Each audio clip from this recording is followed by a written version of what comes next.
〇〇から生まれた？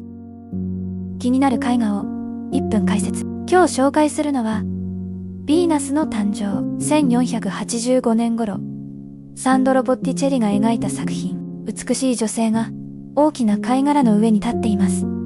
実は、この貝殻、この女性を象徴するものなのです。描かれているのは、愛と美の女神、ヴィーナス。人間ではなく、神話の存在です。古代ローマ神話では、ヴィーナスは海から生まれたとされています。貝殻は、その誕生の象徴だったのです。実は体のバランスは不自然。首は長く、肩も傾いている。ボッティチェリが描いたのは、現実ではなく、理想の美でした。神話の物語。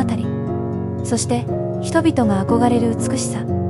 だからこの絵は今も、世界中で愛され続けているのです。あなたは、この絵のどこに美しさを感じますか？